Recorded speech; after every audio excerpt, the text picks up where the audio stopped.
Hi hello ನಮಸ್ಕಾರ, welcome back to Malenadu vlog YouTube ಚಾನಲ್ಗೆ. So ಇವತ್ತು ಯಾರು ಪರಿಚಯ ಮಾಡ್ಸೋಕೆ ಬರ್ತಾ ಇದ್ದೀನಿ ಅಂತ ನೋಡಿದ್ರ, ದಾಖಲೆಗಳ ಸುರಿಮಳೆ ಜೊತೆಗೆ ಬಿರುದುಗಳ ಮಹಾಸಾಗರ ಅಂತಲೇ ಹೇಳ್ತಾ ಹೋಗ್ಬೋದು. ಇನ್ನು ಇವ್ರು ಮಾಡಿರುವಂತಹ ದಾಖಲೆ ಹೇಳ್ತಾ ಹೋಗೋದಾದರೆ ವಿಶ್ವ ದಾಖಲೆ, ವರ್ಲ್ಡ್ ರೆಕಾರ್ಡ್ ಸಂಸ್ಥೆ London, Indian book of record, international book of record, ರಾಬಾ book of record, Asian book of record, ಇನ್ನೂ ಹಲವಾರು ಬಿರುದುಗಳನ್ನು ಹೊಂದಿರುವಂತಹ ಇವರು ನಮ್ಮ ಶಿರಸಿಯವರು ಅಂತ ಹೇಳೋದಕ್ಕೆ ನಮಗೆ ಹೆಮ್ಮೆ ಅಂತಲೇ ಹೇಳಬೇಕು. ಇನ್ನು ಬನ್ನಿ ಅವ್ರು ಯಾರು, ಅವ್ರ ಪರಿಚಯ ಮಾಡಿಸ್ತಾ ಹೋಗೋಣ.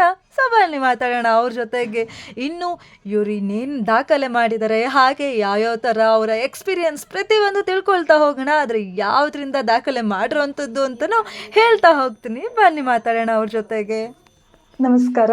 ಸೊ ನಾ ಹೇಳಿರೋಂತಹ ಇಷ್ಟೆಲ್ಲ ರೆಕಾರ್ಡ್ಸ್, ಇಷ್ಟೆಲ್ಲ ಸರ್ಟಿಫಿಕೇಟ್ಸ್ ನೀವೇ ನೋಡ್ತಾ ಇದ್ದೀರಾ, ಇದೆಲ್ಲ ಪಡೆದಿರೋಂಥವ್ರು ತುಳಸಿ ಹೆಗಡೆ. ಸೊ ಹಾಯ್ ಪುಟ್ಟ. ಹಲೋ. ಸೊ ಇವ್ರ ಬಗ್ಗೆ ನಂಗೆ ಹೇಳಿರೋದು DM sir, Dharmanand sir. First of all ತುಂಬ thank you so much sir, because ನೀವು ಅವತ್ತು ನಂಗೆ ನಂಬರ್ ಕೊಟ್ಟಿಲ್ಲ ಅಂದರೆ ಪುಟ್ಟಿನ ನಾನು ಮೀಟಪ್ ಮಾಡೋಕ್ಕೆ ಆಗ್ತಾ ಇರಲಿಲ್ಲ.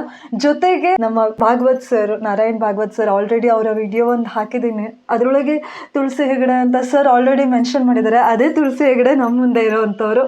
ಸೊ ಮಾರಿಕಾಂಬಾ ಶಾಲೆಯ ಹೆಮ್ಮೆಯ ಸ್ಟೂಡೆಂಟ್ ಅಂತಲೇ ಹೇಳ್ಬೋದು. ಯಾಕಂತ ಹೇಳಿದ್ರೆ ಅಷ್ಟು ಸಾಧನೆ ಮಾಡಿದ್ದಾರೆ. ಒಂದ್ಸಲ ನಮಗೆ ಮಿರಾಕಲ್ ಆಗುತ್ತೆ. ಅವ್ರ ಬಗ್ಗೆ ಕೇಳ್ಕೊಳ್ತಾ ಹೋದೆ ಅಮ್ಮನ ಹತ್ರ, ಅವ್ರ ಬಗ್ಗೆ ತಿಳ್ಕೊಳ್ತಾ ಹೋಗ್ತಿದ್ದಂಗೆ ವಾವ್, ಎಂಥ ಒಂಥರ ಬ್ಲೆಸ್ಡ್ ಚೈಲ್ಡ್ ಅಂತಾನೆ ಅನ್ನಿಸ್ತು ನನಗೆ. ಅದಕ್ಕಿಂತ ಮುಂಚೆ ತುಳಸಿ ಅವ್ರ ಹತ್ರ ಮಾತಾಡೋಣ. ಹಾಯ್ ತುಳಸಿ. ಶಿಲ್ಪ ಅಂತ. ಸೊ ನಿಮ್ಮ ಬಗ್ಗೆ ತುಂಬ ಕೇಳ್ಪಟ್ಟಿದ್ದೀನಿ. ನೀವೇನೇನು ಮಾಡಿದ್ದೀರಾ, ಇಷ್ಟೆಷ್ಟು ಸಾಧನೆ ಮಾಡಿದ್ರೆ, ಇಷ್ಟು ಕಮ್ಮಿ ವಯಸ್ಸೊಳಗೆ, ಈಗ ಇನ್ನು 15 ಇಯರ್ಸ್ ನಿಮಗೆ, 15 ಇಯರ್ಸ್ ಒಳಗೆ ಇಷ್ಟು ಮಾಡಿದ್ದೀರಾ.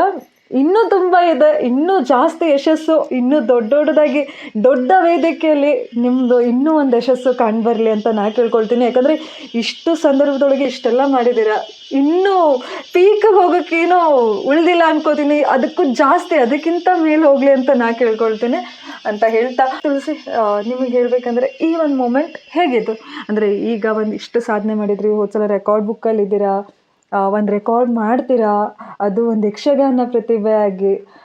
ಹೇಗಿತ್ತು ನಿಮ್ಗೆ ಯಕ್ಷಗಾನ ಮಾಡಬೇಕಂತ ಯಾಕೆ ಅನ್ನಿಸ್ತು? ನನಗೆ ಇದು ಮೊದಲನೇದಾಗಿ ನನಗೆ ಸಪೋರ್ಟ್ ಮಾಡ್ತಾ ಬಂದಂಥವರ ಸಹಕಾರ, ಹಾಗೆ ಅಪ್ಪ ಅಮ್ಮನ ಸಹಕಾರ ಮೊದಲನೇದು ಹೇಳಬೇಕು ಅಂದರೆ. ಅದಿಲ್ಲ ಅಂದರೆ ಆಗೋದೇ ಇಲ್ಲ.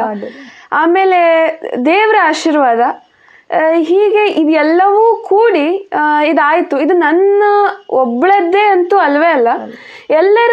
ಎಲ್ಲರೂ ಕೂಡ ನನಗೆ ಸಪೋರ್ಟ್ ಮಾಡಿ ನೀನು ಹೋಗಿ ಮಾಡ್ಬೋದು ಅಂತ ಹೇಳಿದ್ದಕ್ಕೆ ಸಾಧ್ಯ ಆಯಿತು ಅಂತ. ಇನ್ನು ಫಸ್ಟಿಂದ ಬರೋಣ, ನಿಮ್ಮ ಒಂದು ಶಿಕ್ಷಣ ಜೀವನ, ಏನು ಶಿಕ್ಷಣ ಪಡಿತಾ ಇದ್ದೀರಾ ಈಗ? ಸೊ ಬರೋಣ ಚೈಲ್ಡ್ಹುಡ್ಡಿಂದ ಏನು ಓದ್ತಾ ಇದ್ದೀರಾ, ಸೊ ಏನು ಮಾಡ್ಬೇಕಂತ ಇದ್ದೀರಾ ನೆಕ್ಸ್ಟು ಹೇಳ್ಬೋದಾ ನಮ್ಮ ಜನತೆಗೆ? ನಾನು ಮೊದಲು LKG UKG ಫಸ್ಟ್ ಸ್ಟ್ಯಾಂಡರ್ಡು ಶ್ರೀನಿಕೇತನ ಶಾಲೆಯಲ್ಲಿ ಕಲಿತೆ. ಆಮೇಲೆ 2ನೇ ಕ್ಲಾಸಿಂದ 7ನೇ ಕ್ಲಾಸ್ವರೆಗೂ ಲಯನ್ಸ್ ಶಾಲೆಯಲ್ಲಿ ಕಲಿತೆ. ಈಗ ಪ್ರಸ್ತುತ ಪ್ರೌಢಶಾಲಾ ಶಿಕ್ಷಣವನ್ನು ಮಾರಿಕಾಂಬಾ ಪ್ರೌಢಶಾಲೆಯಲ್ಲಿ ಮಾಡ್ತಾ ಇದ್ದೀನಿ. ನೆಕ್ಸ್ಟು ಏನು ಮಾಡ್ಬೇಕಂತ? ಈಗ 10th. ಸೊ ನಾನು ಅದಕ್ಕೆ ಪುಟ್ಟಿದ್ದು ಅವೈಲಬಲ್ ಕೇಳ್ಕೊಂಡು ಪಾಪ ಅವರಿಗೆ ರಗಳೆ ಆಗಬಾರ್ದು ಅಂತ ನೋಡ್ಕೊಂಡು ಬಂದೆ. 10th ಅಲ್ಲಿ ನೆಕ್ಸ್ಟ್ 10th ಆದಮೇಲೆ ಏನು ಮಾಡ್ಬೇಕಂತ ಇದ್ದೀರಾ? ಆದಮೇಲೆ ಸೈನ್ಸ್ ಮಾಡಬೇಕು ಅಂತ ಇದೆ. ಹಾಗೆ ಕಂಪ್ಲೀಟ್ ಆಗಿ ಯಕ್ಷಗಾನವನ್ನು ಬಿಡಬೇಕು ಅನ್ನೋಂಥದ್ದೆಲ್ಲ ಯಾವತ್ತೂ ಇಲ್ಲ. ಅದನ್ನು ಮುಂದುವರಿಸ್ಕೊಂಡು ಹೋಗಬೇಕು ಅನ್ನೋದೇ ಆಸೆ ಇದೆ ತುಂಬ. ಅದನ್ನು ಅಭ್ಯಾಸ, ಯಕ್ಷಗಾನ ಎರಡನ್ನೂ ಸಾಗಿಸ್ಕೊಂಡು ಹೋಗಬೇಕು ಅನ್ನೋದೇ ನನ್ನ ಮುಂದಿನ ಗುರಿ, ಆಶಯ, ಗುರಿ. ಇನ್ನು ಯಕ್ಷಗಾನ, ನಿಮ್ಮ ಫಸ್ಟ್ ಅವಾರ್ಡ್ ಯಾವ್ದು ತಗೊಂಡ್ರಿ ಅಂತ ಕೇಳ್ಬೋದಾ? ಈ ಬುಕ್ ಆಫ್ ರೆಕಾರ್ಡಲ್ಲಿ ಫಸ್ಟ್ ಯಾವುದಿತ್ತು? ಮೊದಲನೇದಾಗಿ ನನಗೆ ಯಕ್ಷನಿಧಿ ಅಂತ ಪುರಸ್ಕಾರ ನೀಡಿದ್ರು. ಅದು ಗದಗದಲ್ಲಿ ಕೊಟ್ಟಿದ್ದು. ಅದು ಅವರು ಗದಗ ಯಕ್ಷಕಲಾ ಚೇತನ ಅನ್ನುವಂಥ ಒಂದು ಅಕಾಡೆಮಿಯವರು ನನಗೆ ಯಕ್ಷನಿಧಿ ಅನ್ನುವಂಥ ಪುರಸ್ಕಾರವನ್ನು ನೀಡಿದ್ದು ನನ್ನ ಮೊದಲನೆಯ ಪ್ರಶಸ್ತಿ. ಇಷ್ಟು ಯಾವ ಇಸ್ವಿಲಿ ನೆನಪಿರ್ಬೋದಾ? 2015ರಲ್ಲಿ. ವಾವ್, 2015. ಲೈಕ್ ಇವಾಗ 2024 ಅಂದ್ರೆ ನೀವು ಒಂದು 9 years ಬ್ಯಾಕ್. ಮತ್ತೆ ಅಂದ್ರೆ ನಿಮ್ಗೆ ಎಷ್ಟು 6 years? ವಾವ್. ಮೋಸ್ಟ್ಲಿ ನಾನು 6 ಇಯರ್ಸಿಗೆ ಅಮ್ಮ ಚಾಕ್ಲೇಟ್ ಕೊಡು ಅಂತ ಹೇಳ್ಕೊಂಡು ಮೋಸ್ಟ್ಲಿ ಅಳ್ತಾ ಇದ್ನೇನೋ, ಆ ಒಂದು ಸಿಚುವೇಶನ್ ಇತ್ತೇನೋ. ABCD ಹೇಳ್ಕೊಟ್ರೆ ಮೋಸ್ಟ್ಲಿ ಕಲಿತಾ ಇರಲಿಲ್ಲ ಅನ್ಸುತ್ತೆ. ನೀವು ಆ ಟೈಮಲ್ಲಿ ಅವಾರ್ಡ್ ತೊಗೊಂಡಿದ್ರೆ ಇಟ್ಸ್ ಲಿಟ್ರಲಿ ಗ್ರೇಟ್ ಅಂತಲೇ ಹೇಳ್ಬೋದು. ಈಗ ಈ ಅವಾರ್ಡ್ ಜೊತೆಗೆ ಈಗ ನೀವು ಕಾಲೇಜ್ ಸ್ಕೂಲಲ್ಲಿದ್ದೀರ, ನಿಮ್ಮ ಜೊತೆಗೆ ನಿಮ್ಮ ಫ್ರೆಂಡ್ಸ್ ಎಲ್ಲ ಇದ್ದಾರೆ ಒಕ್ಕೂಟದಲ್ಲಿ, ಅವರಿಗೆಲ್ಲ ಇಷ್ಟು ಖುಷಿ ಇದೆ, ಏನಂತಾರೆ? ಈ ಒಂದು ರೆಕಾರ್ಡ್ಸ್ ಎಲ್ಲ ಮಾಡಿದ್ದೀರಾ, ಟೀಚರ್ಸ್ ಏನಂತಾರೆ? ಅದು ಹೇಗೆ? ನಮ್ಮ ಶಾಲೆಯಲ್ಲಿ ಲಯನ್ಸ್ ಅಲ್ಲಿ ಆಗಿರ್ಬೋದು, ಮಾರಿಕಾಂಬದಲ್ಲಿ ಆಗಿರ್ಬೋದು, ನನಗೆ ತುಂಬಾನೇ ಸಪೋರ್ಟ್ ಮಾಡಿದ್ದಾರೆ. ಅದರಲ್ಲೂ ಮಾರಿಕಾಂಬ, ಮುಖ್ಯವಾಗಿ ಮಾರಿಕಾಂಬ ಶಿಕ್ಷಕರ ಮತ್ತು ನಮ್ಮ HM ಸರು, YR ನಾಯ್ಕ್ ಸರ್ ಅಂತ, ಈಗ ಯಜ್ಞೇಶ್ವರ್ ಸರ್ ಅಂತ ಈಗಿನವರು, ಮತ್ತು ನಮ್ಮ ಕ್ಲಾಸ್ ಟೀಚರ್ ಜಯಲಕ್ಷ್ಮಿ ಟೀಚರು, ಈಗಿನ ಇದು ತುಂಬಾ ಸಪೋರ್ಟ್ ಮಾಡಿದ್ದಾರೆ ನನಗೆ. ಅಂದ್ರೆ ಈಗ ಎಲ್ಲಾದ್ರೂ ಒಂದ್ ಕಡೆ ಹೋಗ್ಬೇಕು ಅಂದ್ರೆ, ಈಗ ಎಸ್ಪೆಷಲಿ 10th ಕ್ಲಾಸಸ್ ಎಲ್ಲ ಮಿಸ್ ಆದರೆ ತುಂಬ ಸಮಸ್ಯೆ ಆಗುತ್ತೆ. ಆದರೆ ನಮಗೆ ನನ್ನ ಟೀಚರ್ಸು ಹೇಗೆ ತುಂಬ ಚೆನ್ನಾಗಿ ಹೇಳ್ಕೊಡ್ತಾರೆ. ಎಲ್ಲ ಟೀಚರ್ಸು ಸಹಿತ ಹಾಗೇನೆ, ಅವರು ಇವರು ಅಂತಲ್ಲ, ಎಲ್ಲರೂ ಕೂಡ ಅಷ್ಟು ಪ್ರೀತಿ ಮಾಡ್ತಾರೆ. ನನಗೆ ಕಲಿಸದೇ ಇರೋ ಟೀಚರ್ಸು ಕೂಡ ತುಂಬ ಅಂದರೆ ಏನು ಶಾಲೆಯ ಮಗಳ ರೀತಿಯಲ್ಲಿ ನೋಡ್ಕೋತಾರೆ ನನಗೆ. ಅದು ತುಂಬ ಖುಷಿ ಇದೆ. ಇನ್ನು ಫ್ರೆಂಡ್ಸು ಕೂಡ ಹಾಗೇನೆ ಎಲ್ಲ ಚೆನ್ನಾಗಿದ್ದಾರೆ. ಹೆಂಗೆ ಈಗ ಒಂದೇ ಸಲ ನೀವು ಅವಾರ್ಡ್ ತಗೋ ಬಂದಾಗ, ಈಗ ಮೋದಿನ ಮೀಟ್ ಆಗಿದ್ರ, ಮೋದಿ ಜಿನ, ಸೊ ಆಗ ಹೇಗಿತ್ತು ಫೀಲು? ಅಂದ್ರೆ ಅಲ್ಲಿ ನೇರ ಮೀಟ್ ಆಗೋದಂದ್ರೆ ಇಟ್ಸ್ ಅಂದ್ರೆ ಇಂಪಾಸಿಬಲ್. ಯಾಕಂದ್ರೆ ಈಗ ನಾವೆಲ್ಲ ಹೋಗಿ ಮೀಟ್ ಆಗೋಕ್ಕಾಗಲ್ಲ, ನಮ್ಗೆ ಆ ಒಂದು ಇದು ಇರೋದಿಲ್ಲ, ಲಕ್ಕು ಇರೋದಿಲ್ಲ. ಬಟ್ ನೀವು ಹೋಗಿ ಮೀಟ್ ಆಗಿದ್ದೀರಾ, ಹೆಂಗಿತ್ತು ಆ ಫೀಲ್? ನನಗೆ ಯಾವಾಗ್ಲೂ ಒಂದು ಆಸೆ ಇತ್ತು, ಮೋದಿ ಅವ್ರನ್ನ ಒಂದ್ಸಲ ಆದ್ರೂ ಮೀಟ್ ಮಾಡ್ಬೇಕು ಅಂತ. ನಾನು ಅದನ್ನ ಸಣ್ಣಕಿರುವಾಗಿಂದನೂ ಮನೇಲಿ ಹೇಳ್ತಾ ಇದ್ದೀನಿ, ಅವ್ರನ್ನೊಂದು ಮೀಟ್ ಆಗ್ಬೇಕಿತ್ತು ಅಂತ. ಅದು ನನಗೆ ಅನ್ಎಕ್ಸ್ಪೆಕ್ಟೆಡ್. ಒಂದಿನ ಮಧ್ಯಾಹ್ನ ಫೋನ್ ಬಂತು, ನೀವು ಎಲ್ಲ ಅವಾಗ ಕೊರೋನಾ ಅನ್ನುವಂಥದ್ದು ಒಂದಿತ್ತು, ಅಂದರೆ ಆ ಒಂದು ಭಯ ಇತ್ತು ಎಲ್ಲರಲ್ಲೂ. ಆದರೆ ಕೊರೋನಾ ಹೋಗಿತ್ತು, ಆದರೆ ಎಲ್ಲ ಮಾಸ್ಕ್ ಹಾಕ್ಕೊಂಡೇ ಇರಬೇಕು ಅನ್ನೋ ಜಸ್ಟ್ ಹೊರಗಡೆ ಬರ್ತಾ ಇದ್ವಿ. ಅವಾಗ ಎಲ್ಲ ತುಂಬ ಭಯ ಇತ್ತು. ಹಾಗಾಗಿ ನೀವು ಕೋವಿಡ್ ಟೆಸ್ಟ್ ಮಾಡಿಸ್ಕೋಬೇಕು, ಹೀಗೆ ಅಂಕೋಲಾದಲ್ಲಿ ಮೋದಿ ಅವ್ರನ್ನ ಮೀಟ್ ಆಗುವುದು ಬಂತು ಅಂತ ಹೇಳಿದ್ರು. ಆವಾಗಲೇ ತುಂಬ ಖುಷಿ, ಅಯ್ಯೋ ಇದು ಕನಸ ಏನೋ ಅಂತ. ಆಮೇಲೆ ನಾವೆಲ್ಲ ಟೆಸ್ಟ್ ಎಲ್ಲ ಮಾಡಿಸ್ಕೊಂಡ್ವಿ. ಆಮೇಲೆ ನೀವು ಹಾಗಾದರೆ ಇಂಥ ದಿನ ಇಲ್ಲಿ ಬರಬೇಕು, ಇಂಥದ್ದೆಲ್ಲ ಮಾಡಬೇಕು ಅಂತ ಅವರು ಎಲ್ಲ ಇನ್ಸ್ಟ್ರಕ್ಷನ್ ಕೊಟ್ಟಿದ್ರು. ಹಾಗೇನೆ ಅಂಕೋಲಾದಲ್ಲಿ ಅವ್ರನ್ನ ಮೀಟ್ ಆಗುವಂಥ ಅವಕಾಶ ಸಿಕ್ತು. ಅವರು ಅಂದರೆ ನಂಗೆ ಬರಬೇಕಾದ್ರೆ ಒಂದ್ಸಲ ಫುಲ್ಲು ಭಯ, ಅಂದರೆ ನಿಜವಾಗ್ಲೂ ಇದು ನಡೀತಾ ಇದೆಯೋ ಅಂತ. ಆಮೇಲೆ ಅವ್ರು ಬರ್ತಾ ಇರಬೇಕಾದ್ರೆ ಒಂಥರ ಭೀಷ್ಮಜ್ಜನ್ ನೋಡಿದಾಗೆ ಅನಿಸ್ತಿತ್ತು. ಅಂದರೆ ಅಂಥ ವ್ಯಕ್ತಿತ್ವ, ಅದನ್ನು ನೋಡೋದೊಂದು ಪುಣ್ಯ. ಹಾಗಾಗಿ ಅದು ಸಿಕ್ಕಿದೆ ನನಗೆ, ದೇವರ ಆಶೀರ್ವಾದ ಅಲ್ವಾ? ಅದು ಇಷ್ಟು ಸಣ್ಣ ವಯಸ್ಸಲ್ಲಿ. ಅವಾಗ ಎಷ್ಟನೇ ಕ್ಲಾಸ್ ಇದ್ರಿ? ಒಂದು 8th ಸ್ಟ್ಯಾಂಡರ್ಡ್? ಇಲ್ಲ, ನಾನು ಅವಾಗ 8th ಸ್ಟ್ಯಾಂಡರ್ಡ್ ಅಲ್ಲ ಇತ್ತು. 8th ಸ್ಟ್ಯಾಂಡರ್ಡ್ ಅಲ್ಲಿ ಒಂದ್ಸತಿ, ಯಾಕಂದ್ರೆ ನಾವು ಶಿರ್ಸಿ ಒಳಗೆ ಮೋದಿಜಿ ಬಂದಾಗ ದೂರದಿಂದನೇ ಮಾಡಿ ವ್ಲಾಗ್ ಮಾಡ್ಕೊಂಡು ಬಿಡೋದಾಯ್ತು. ಬಟ್ ಆ ಹತ್ರದಲ್ಲಿ ಆ ಒಂದು ಕ್ಲಿಕ್, ಆ ಒಂದು ಫೀಲೇ ಬೇರೆ ಅಲ್ವಾ? ಇನ್ನು ಅವಾರ್ಡ್ಸ್ ಇನ್ನು ಯಾವ್ದು ತಗೊಂಡಿದ್ರ, ಅದೇ ಯಾವ್ದಾದ್ರು ನೆನಪಿರ್ಬೋದಾ, ಹೇಳ್ಬೋದಾ ನಮ್ಮ ಜನತೆಗೆ? ನನಗೆ ತುಂಬಾ ಖುಷಿಯಾಗಿದ್ದೊಂದು ವಿಚಾರ ಅಂದ್ರೆ, ವಾಗ್ದೇವಿ ವಿಲಾಸ್ ಅಂತ, ಅದು ಒಂದು ಶಾಲೆ, ಬೆಂಗಳೂರಲ್ಲಿರುವಂತಹ ಪ್ರತಿಷ್ಠಿತ ಶಾಲೆ. ಆ ಶಾಲೆಯಲ್ಲಿ ನನಗೆ ಚೀಫ್ ಗೆಸ್ಟ್ ಆಗಿ ಕರೆದಿದ್ರು. ನಾನು ಅವಾಗ ಇನ್ನು 5th ಸ್ಟ್ಯಾಂಡರ್ಡೋ 6th ಸ್ಟ್ಯಾಂಡರ್ಡೋ ಇದ್ದೆ. ಅವಾಗ ನನಗಲ್ಲಿ ಕರೆದಿದ್ರು. ನನಗೆ ಆ ಮೂಮೆಂಟನ್ನು ಯಾವತ್ತೂ ಮರೆಯೋಕ್ಕೆ ಸಾಧ್ಯನೇ ಇಲ್ಲ. ಯಾಕೆ ಅಂದರೆ ಅಲ್ಲಿ ರೆಡ್ ಕಾರ್ಪೆಟ್ ಹಾಸಿ ಪರೇಡಲ್ಲಿ ಅಂದರೆ ಬಂದು ಸೆಲ್ಯೂಟ್ ಮಾಡಿ, ಆಮೇಲೆ ಒಂದು ಮಿನಿಸ್ಟ್ರು, ಆಮೇಲೆ ಅಲ್ಲಿ 1000 ಜನ ಬಂದಿದ್ರು ಆ ಸಭೆಯಲ್ಲಿ. ಅಲ್ಲಿ ಹೋಗಬೇಕಾದ್ರೆ ಅಷ್ಟು ಜನ ಎದ್ದು ನಿಂತ್ಕೊಂಡು ಚಪ್ಪಾಳೆ ಹೊಡಿತಿದ್ರು ನಾನು ಬರಬೇಕಾದ್ರೆ. ಆಮೇಲೆ ಇಲ್ಲಿ ಇರುವಂಥ ಕೃಷ್ಣನ್ ಮೂರ್ತಿ ಸಹಿತ ಅಲ್ಲೇ ಕೊಟ್ಟಿದ್ದು. ಹಾಗೇನೆ ಅಲ್ಲಿ ತುಂಬ ಒಂಥರ, ಅಲ್ಲಿ ನಾನು ಅವಾಗ ಇಂಗ್ಲೀಷಲ್ಲಿ ಸ್ಪೀಚ್ ಮಾಡಬೇಕಿತ್ತು. ಹಾಗೆ ನಂಗೆ ಅಲ್ಲಿ ಇರುವಂಥ ಸಂದರ್ಭವನ್ನು ಮರೆಯೋಕ್ಕೆ ಸಾಧ್ಯನೇ ಇಲ್ಲ. ತುಂಬ ಒಂಥರ VVIP ಟ್ರೀಟ್ಮೆಂಟ್ ಸಿಕ್ಕಿತ್ತು. ಅದು ತುಂಬ ನೆನಪಿರುವಂಥ ಅಂತ ಹೇಳಿ. ಯಾಕಂತ ಹೇಳಿದ್ರೆ 5th 6th ಸ್ಟ್ಯಾಂಡರ್ಡಲ್ಲೇ ಆ ಒಂದು ಮಟ್ಟಕ್ಕೆ ಹೋಗೋದು ಇಟ್ಸ್, ಅದೇನು ಗೊತ್ತಾ, ಈಸಿ ಅಲ್ಲ. ನಾವು ಕೇಳೋಷ್ಟು ಈಸಿ ಅಲ್ಲ, ಹೇಳೋಷ್ಟು ಈಸಿ ಅಲ್ಲ. ಸೊ ಆ ಮೂಮೆಂಟ್ಸ್ನ ಫೋಟೋದ ಮೂಲಕ ನಾನೇ ಮುಂದೆ ಶೇರ್ ಮಾಡ್ತೆ. ಸೊ ನೆಕ್ಸ್ಟು ಬರೋಣ ಮತ್ತೆ. ಈಗೇನು ಎಜುಕೇಷನ್ ನಡುವೆ ಈ ಯಕ್ಷಗಾನ ನೀವು ಮಾಡ್ತಾ ಇದ್ದೀರಾ, ಸೊ ಮನೇಲಿ ಸಪೋರ್ಟ್ ಹೇಗಿದೆ? ಪಪ್ಪ ಅಮ್ಮಂದಾಗಿರ್ಬೋದು, ಫ್ಯಾಮಿಲಿ ಸಪೋರ್ಟ್ ಹೇಗಿದೆ? ನನಗೆ ಅಪ್ಪ ಅಮ್ಮನೇ ಬೆನ್ನೆಲುಬು.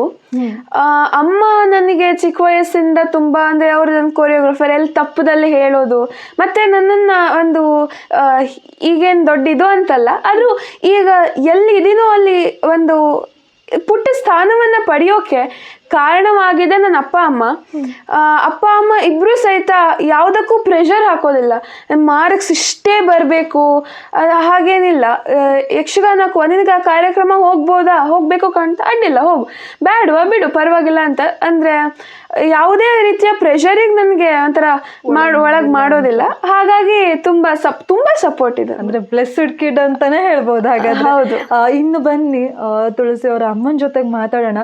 ಸೊ ಅವರ ಒಂದು ಏನ್ ಮಗಳನ್ನ ಇಷ್ಟು ಹಂತದಲ್ಲಿ ನೋಡ್ತಾ ಇದಾರಲ್ಲ, ಅವರ ಒಂದು ಎಷ್ಟು ಕೊಡುಗೆ ಎಷ್ಟಿತ್ತು ಈ ಒಂದು ಇದಕ್ಕೆ ಅಂತ ನೋಡ್ತಾ ಹೋಗೋಣ.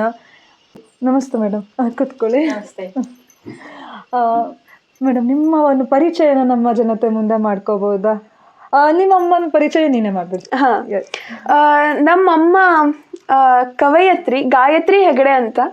ತುಂಬಾ ಚೆನ್ನಾಗಿ ಕವಿತೆ ಬರೀತಾರೆ, ವಾಚನ ಮಾಡ್ತಾರೆ, ತುಂಬಾ ಕವಿಗೋಷ್ಠಿಗಳಲ್ಲೆಲ್ಲ ಪಾಲ್ಗೊಂಡಿದ್ದಾರೆ. ಹೌದಾ? ಹಾ, ಹಾಗೇನೆ ಹಾಡನ್ನ ಹೇಳ್ತಾರೆ. ಆಮೇಲೆ ಅವ್ರದ್ದೇ ಒಂದು ಸೋಪಿನ ಬಿಸ್ನೆಸ್ ಇದೆ, ಅದನ್ನು ಸಹಿತ ಮಾಡ್ತಾರೆ.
ಮಂದಹಾಸವ ಬೀರಿ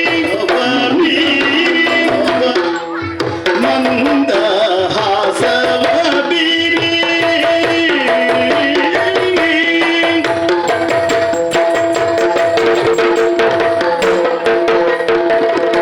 ಮಂದ